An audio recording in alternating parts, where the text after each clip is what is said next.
السلام علیکم دوستو، یہ واقعہ نمرود اور حضرت ابراہیم خلیل اللہ علیہ السلام کے مناظرے کے بارے میں ہے، جس کے روایات قرآن مجید میں مذکور ہے۔ لیکن دوستو، پہلے یہ کہ نمرود کون تھا؟ نمرود بڑے طنطینے کا بادشاہ تھا۔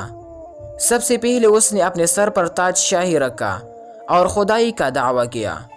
یہ ولد الزنا اور حرامی تھا دوستو، اور اس کی ماں نے زنا کرا لیا تھا، جس سے نمرود پیدا ہوا تھا کہ سلطنت کا کوئی وارث پیدا نہ ہوگا تو بادشاہت ختم ہو جائیں گے۔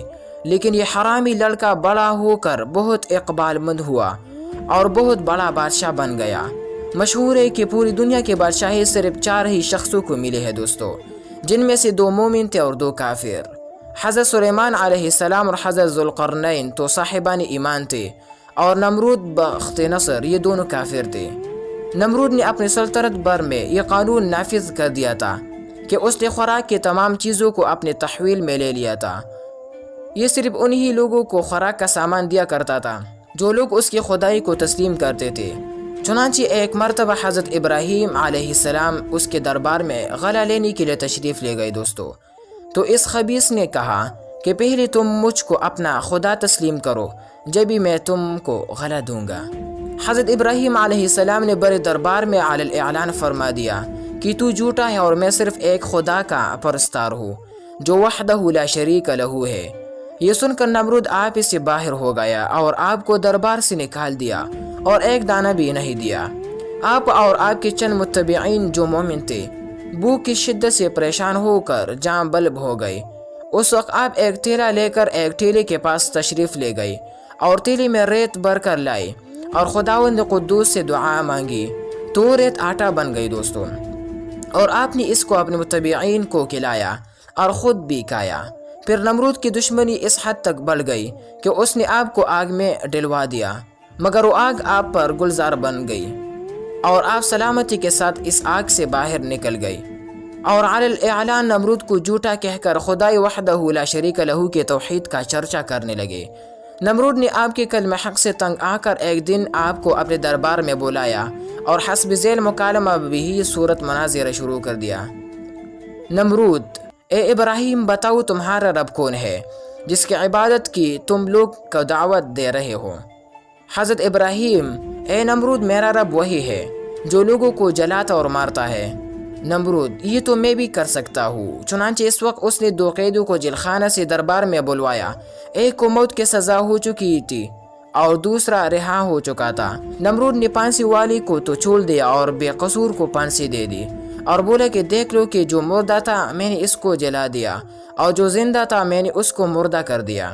حضرت ابراہیم علیہ السلام نے سمجھ لیا کہ نمرود بالکل ہی احمق اور نہایت ہی گامڑ آدمی ہے جو جلانے اور مارنے کا یہ مطلب سمجھ بیٹھا۔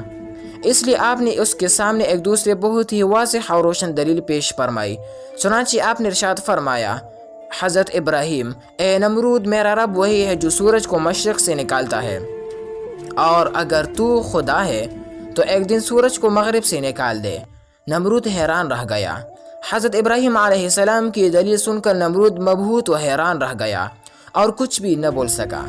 اس طرح یہ مناظرہ ختم ہو گیا، اور حضرت ابراہیم علیہ السلام اس مناظرہ میں فتح مند ہو کر دربار سے باہر تشریف لائے اور توحید الہی کا وعظ علی الاعلان فرمانا شروع کر دیا۔ قرآن مجید نے اس مناظرہ کی روایات ان لفظوں میں بیان فرمایا ہے دوستو: اعوذ باللہ من الشیطان الرجیم، ألم تر إلى الذي حاج إبراهيم في ربه أن آتاه الله الملك إذ قال إبراهيم ربي الذي يحيي ويميت قال أنا أحيي وأميت قال إبراهيم فإن الله يأتي بالشمس من المشرق فأت بها من المغرب فبهت الذي كفر والله لا يهدي القوم الظالمين۔ ترجمہ: اے محبوب، کیا تم نے نہ دیکھا تھا اسے جو ابراہیم سے جھگڑا اس کے رب کے بارے میں، اس پر کہ اللہ نے اسے بادشاہی دی جبکہ ابراہیم نے کہا کہ میرا رب وہ ہے کہ جلاتا اور مارتا ہے۔ بولا میں جلاتا اور مارتا ہوں۔ ابراہیم نے فرمایا تو اللہ سورج کو لاتا ہے مشرق سے، تو اس کو پچھم سے لے آ۔ تو ہوش اڑ گئی کافر کے، اور اللہ راہ نہیں دکھاتا ظالموں کو۔